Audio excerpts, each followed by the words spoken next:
कितना तक हुआ था डिफरेंशिएट करके?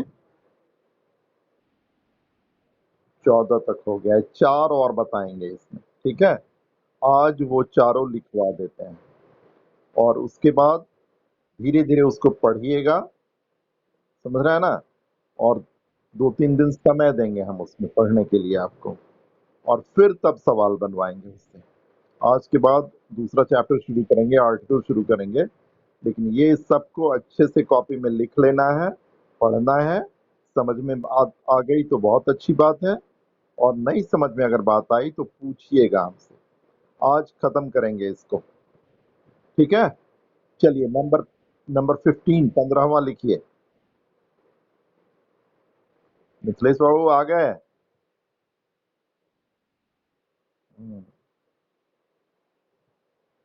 लिखिए number 15। In and within, I and in, and within, WITHIN, एक शब्द है within। In and within, I and in, and within, WITHIN, ठीक है? दोनों का लिखिए, बगल में लिखिए ब्रैकेट में, दोनों का हिंदी मीनिंग होता है में। में, हाँ में। ब्रैकेट क्लोज कीजिएगा, बंद कीजिएगा, और तब नीचे लिखिएगा इन शोज, आई एन इन, उसको अंडरलाइन कर देना। In shows expiry of time, EXPIRY, देखिए EXPIRY,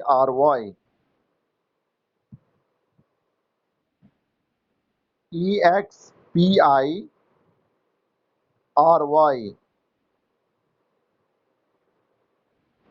of time, OF of time, TIME। नीचे हिंदी भी लिख लो। इन समय की समाप्ति को दिखलाता है। इन समय की समाप्ति को दिखलाता है।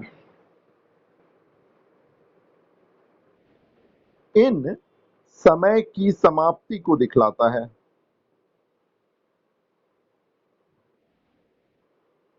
नीचे लिखिए within shows, within, WITHIN, WITHIN, within, within shows the whole period of time, the whole period of time, the whole, WHOLE, WHOLE, whole period of time, the whole period of time, WHOLE, whole period of time, the whole period of time।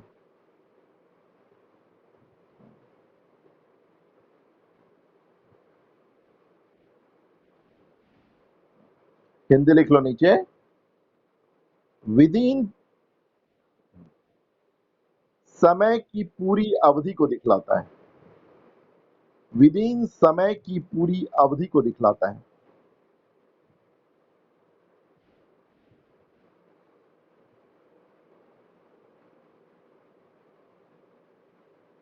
Within समय की अवधि, पूरी अवधि को दिखलाता है। लिख लिए? आप एग्जाम्पल नीचे लिख लीजिए, उदाहरण। He will come in A month, he will come,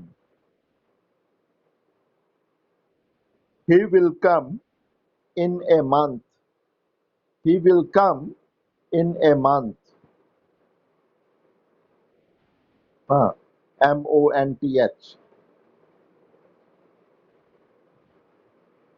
हाँ, इसका मतलब हो गया वह 1 महीने में आएगा। और जब इन का प्रयोग हम करते हैं, इसका मतलब है कि वो महीने की समाप्ति पर आएगा।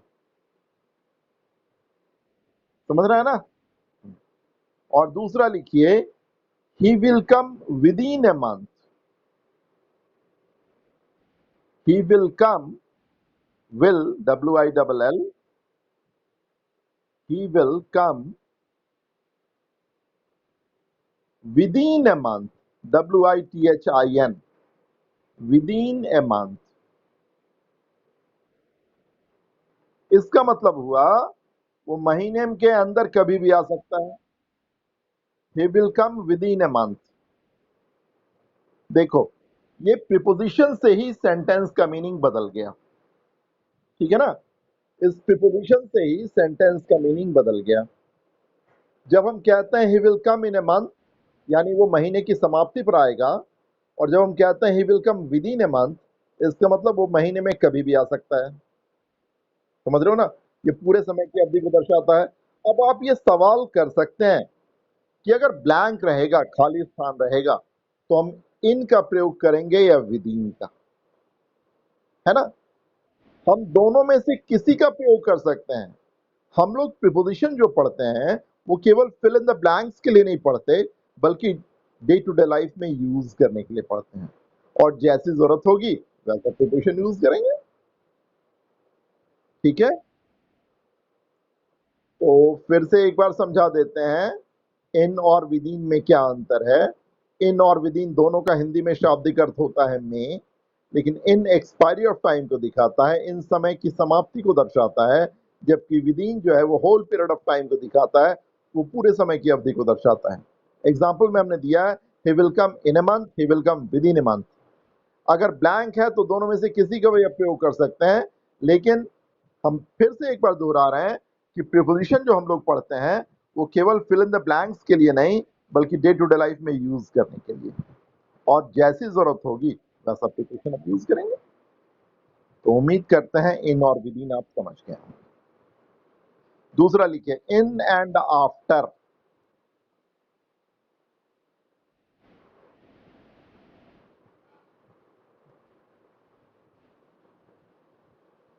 इन and after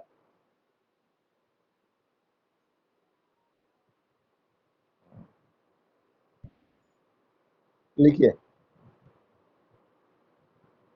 in is used for future.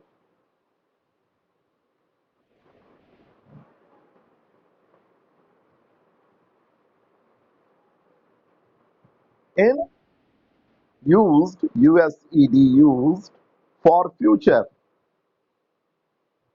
for FOR, for future।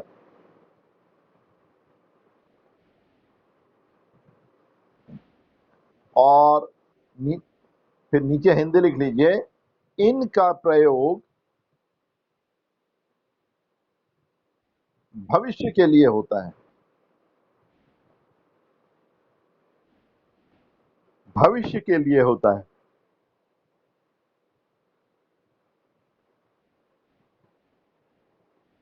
नीचे लिखिए, after is used. After is used, after को अंडरलाइन करेंगे, इन को अंडरलाइन करेंगे। आफ्टर इज यूज्ड,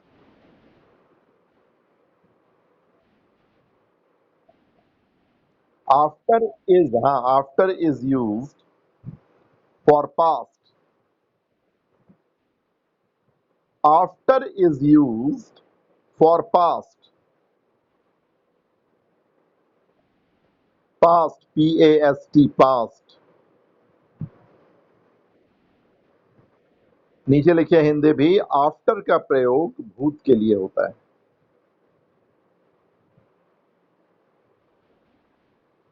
आफ्टर का प्रयोग भूत का प्रयोग भूत के लिए होता है। भूत, दूध नहीं, इसको केवल दूध पीने का मन करता है। भूत यानी बीते हुए समय। भूत, भूत, भूत, हाँ भूत, हाँ बीता हुआ समय को भूत कहते हैं ना। हाँ, अब वो भूत नहीं समझ लेना, समझ रहा है ना, जो बांस के पेड़ पर होता है वो भूत नहीं। अब तुम क्या समझी, दूध? तुम्हारे यहाँ गाय है? गाय है तुम्हारे यहाँ? प्रतिभा गाय, हाँ तो दूध पीती होगी फिर तो। यहाँ लेकिन भूत हम कह रहे हैं, भूत मतलब बीता हुआ समय, ठीक है ना। अब आइए एग्जाम्पल लिख लीजिए नीचे, लिखिए, he will come in A month, he will come in A month, he will come in a month. देखो हम फ्यूचर की बात कर रहे हैं, तो हमने इन का प्रयोग किया, और नीचे एक और एग्जाम्पल लिखिए, he came after a month, he came after a month, he H E he मने वह, होता है ना, H E he came after a month, he came after a month.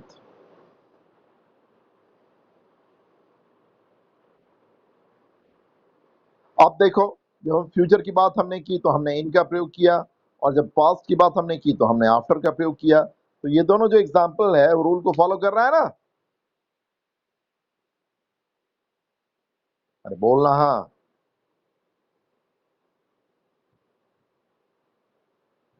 समझे आप लोग? प्रतिभा समझे? मिथिलेश, मिथिलेश जी कट गए हैं क्या? हेलो, मेरी आवाज आ रही है? हेलो,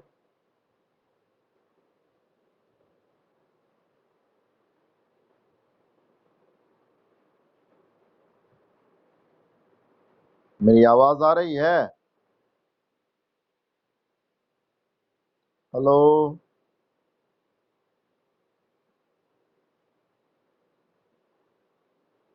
हेलो, मिथिलेश जी, हमको सुन पा रहे हैं? प्रतिभा सुन पा रही है हमको? नहीं। मेरी आवाज आ रही है? आवाज मेरी आ रही है मिथिलेश जी? नहीं आ रही? नहीं आ रही? आवाज नहीं आ रही है? आवाज आ रही है मेरी? मिथिलेश जी को नहीं आ रही है? तो समझ में बात आई? फिर से एक बार बता देते हैं, इन और आफ्टर में क्या अंतर है। इन का प्रयोग भविष्य के लिए किया जाता है, और आफ्टर का प्रयोग भूत के लिए। समझ रहे हैं ना? हाँ, देखो, सेंटेंस से भी स्पष्ट मैंने किया है, he will come in a month, ये फ्यूचर टेंस है तो हमने इन का प्रयोग किया, और ही केम आफ्टर ए मंथ, यहाँ पास्ट टेंस है तो यहाँ हमने आफ्टर का प्रयोग किया। तो रूल को फॉलो कर रहे हैं। अब आइए नंबर 17, 17वां होगा ना? हाँ लिखिए, since and from, since and from,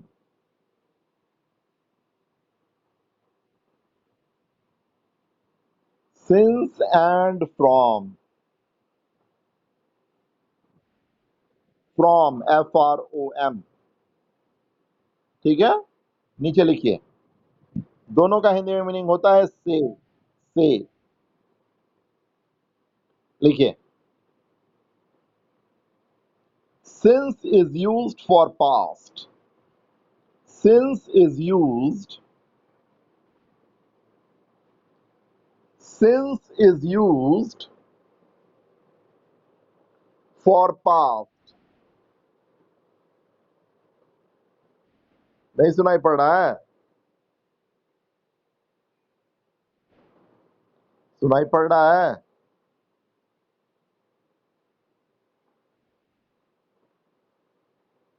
Since is used for past. Hello?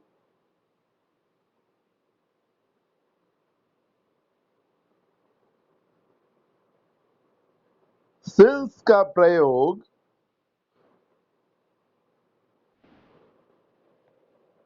since का प्रयोग हेलो हेलो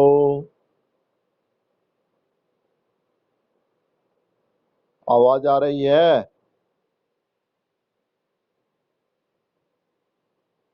since का प्रयोग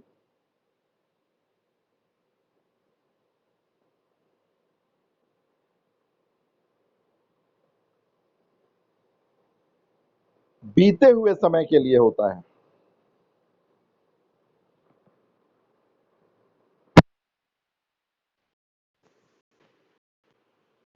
since का प्रयोग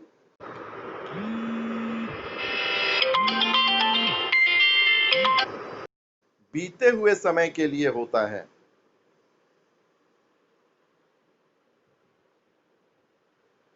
जबकि जबकि from का प्रयोग जबकि from का प्रयोग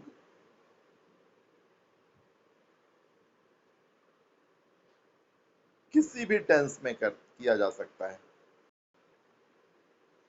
from का प्रयोग किसी भी टेंस में किया जा सकता है। since का प्रयोग बीते हुए समय के लिए होता है। जबकि from का प्रयोग किसी भी टेंस में हो सकता है।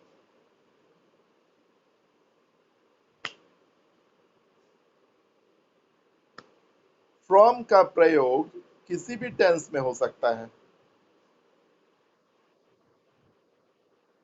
हाँ, और from का प्रयोग जबकि from का प्रयोग किसी भी टेंस में हो सकता है। from का प्रयोग किसी भी टेंस में हो सकता है।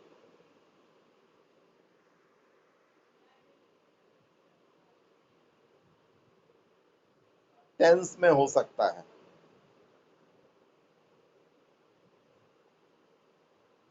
ठीक है, अब नीचे एग्जाम्पल लिखिए। He has been absent. He has been absent.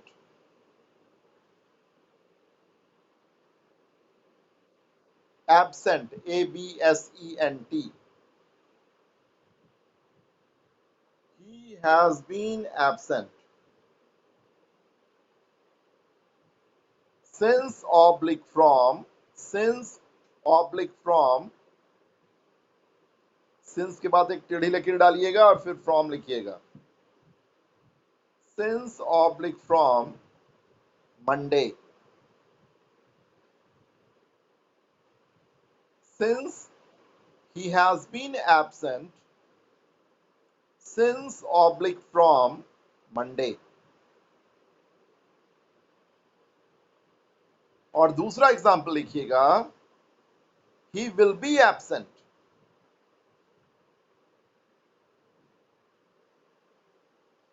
He will be absent from Tuesday.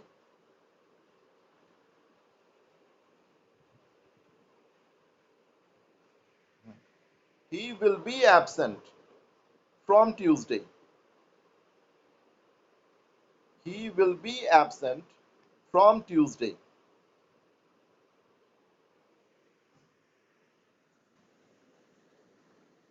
He will be absent from Tuesday.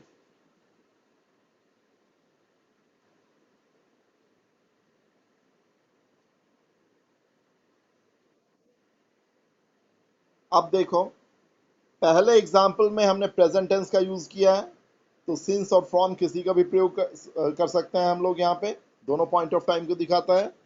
लेकिन दूसरा फ्यूचर टेंस का प्रयोग कर रहे हैं, यहाँ पे हम सिंस का प्रयोग नहीं कर सकते, क्योंकि सिंस पास्ट का द्योतक है, भविष्य का नहीं, फ्यूचर का नहीं। चलो, क्या नहीं समझे? सिंस और फ्रॉम में क्या अंतर है समझ लीजिए। सिंस और फ्रॉम दोनों समय बिंदु को दर्शाता है, लेकिन सिंस का प्रयोग भूत के लिए होता है, बीते हुए समय के लिए होता है, जबकि फ्रॉम का प्रयोग किसी भी टेंस में कर सकते हैं। ठीक है ना? पहला जो एग्जाम्पल हमने लिखाया है वो प्रेजेंट टेंस है, तो यहाँ पर सिंस और फ्रॉम किसी का भी प्रयोग कर सकते हैं, लेकिन दूसरा फ्यूचर टेंस है जहां पे सिंस का प्रयोग नहीं हो सकता, फ्रॉम का ही प्रयोग होगा। अब समझे? एक बार और समझाएं, एक बार और समझाएं। सिंस और फ्रॉम दोनों समय बिंदु को दर्शाता है, दोनों का हिंदी में मीनिंग होता है से। लेकिन सिंस पास्ट का द्योतक है, ये बीते हुए समय को दिखलाता है, जबकि फ्रॉम का प्रयोग किसी भी टेंस में हो सकता है ना? पहला सेंटेंस जो हमने लिखा है, he has been absent since oblique from Monday, यानी वो बीते हुए सोमवार से अनुपस्थित है। तो यहाँ पे, हाँ, तो यहाँ पे हम लोग प्रेजेंट परफेक्ट टेंस यूज कर रहे हैं, तो यहाँ पे हम सिंस का प्रयोग कर रहे हैं और फ्रॉम का भी प्रयोग कर सकते हैं, क्योंकि फ्रॉम का प्रयोग किसी भी टेंस में हो सकता है। लेकिन दूसरा जो एग्जाम्पल हमने दिया है वो फ्यूचर टेंस है, और फ्यूचर टेंस में कभी भी सिंस का प्रयोग नहीं होता, यहाँ हम लोग फ्रॉम का ही प्रयोग केवल करेंगे। अब क्लियर हुआ? चलिए लास्ट लिखिए, number 18, till and by. Till and by, हाँ, TILL।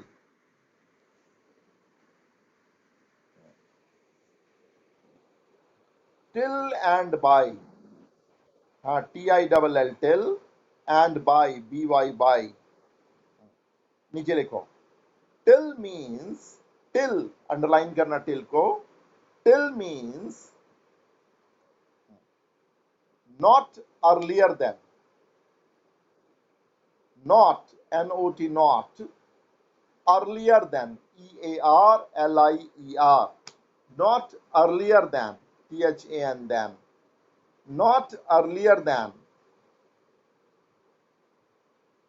ब्रैकेट में हिंदी में लिख लेना, not, till means not earlier than,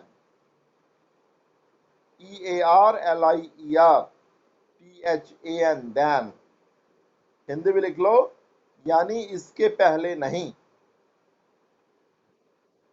earlier, earlier, EARLIER, EARLIER, not earlier than।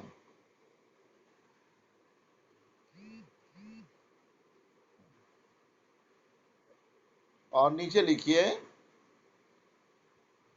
Bye means, bye, BY को अंडरलाइन करना, bye means not later than, not later, LATER, not later than, THAN, than, यानी इसके बाद नहीं,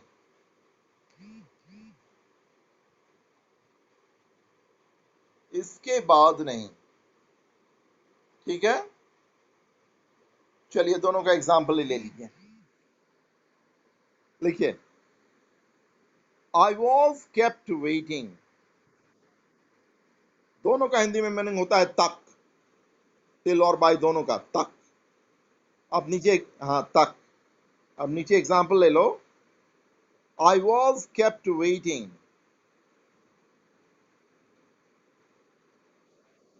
kept, I was kept waiting,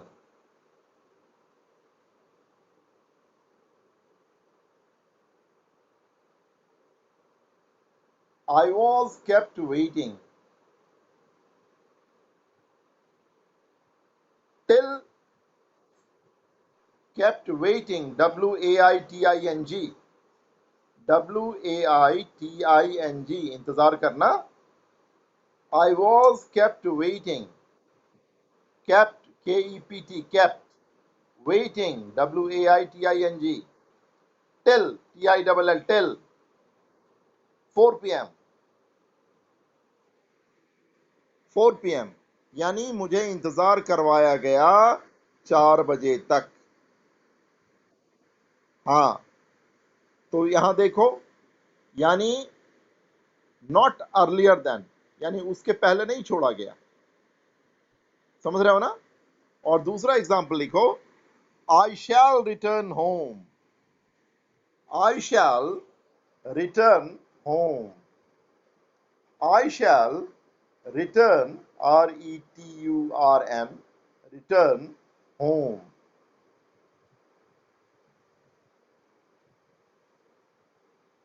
by 6 p.m. by 6 p.m. I shall return home by 6 p.m. I shall return home, हाँ, यानी मैं 6 बजे तक घर वापस आ जाऊंगा, यानी नॉट लेटर देन, उस यानी उससे लेट नहीं होगा। टिल शो करता है not earlier than, by show करता है नॉट लेटर देन। ठीक है, इस तरह से 4, हाँ 6 p.m. के बाद कुछ नहीं लिखा है। इस तरह से हम लोगों ने कहाँ कुछ लिखवाए हैं 6 p.m. के बाद। इस तरह से हम लोगों ने चार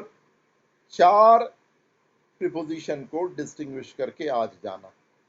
पहला कौन था, प्रतिभा बताओ तो? पहला आज हम लोगों ने क्या सीखा है? इन एंड आफ्टर। दूसरा दूसरा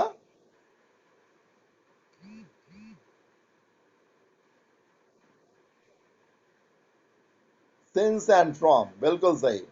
और तीसरा टिल एंड बाय। और चौथा, ये चौथा था ना, अब तीसरा तीसरा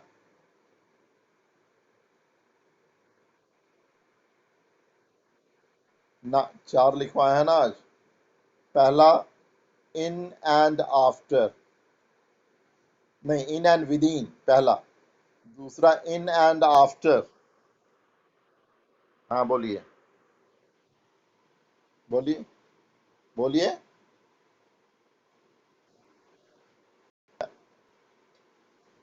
हाँ इन एंड विद इन। दूसरा,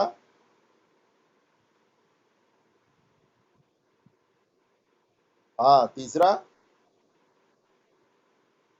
हाँ और सिंस एंड फ्रॉम, हाँ टिल एंड बाय। ठीक है, तो ये 18 जो हमने करवाया है, इसको जरा देखिएगा घर में ठीक से, अच्छे से पढ़िएगा, समझिएगा। समझने में दिक्कत हो बेहिचक पूछिएगा। देखो, प्रीपोजिशन का प्रयोग केवल हम लोग जो पढ़ते हैं प्रीपोजिशन, ये केवल फिल इन द ब्लैंक्स के लिए नहीं पढ़ते, एग्जामिनेशन पॉइंट ऑफ व्यू से केवल नहीं पढ़ते। प्रीपोजिशन हम लोग पढ़ते हैं डे टू डे लाइफ में यूज करने के लिए, और जैसा प्रीपोजिशन की आवश्यकता होगी वैसा हम लोग डे टू डे लाइफ में यूज करेंगे, while reading and while writing. ठीक है, कल जरा पढ़ के आइएगा और तब हम आगे बढ़ेंगे। ठीक है, आज यहीं तक रहने देते हैं, आज यहीं तक रहने देते हैं। खुश रहिए।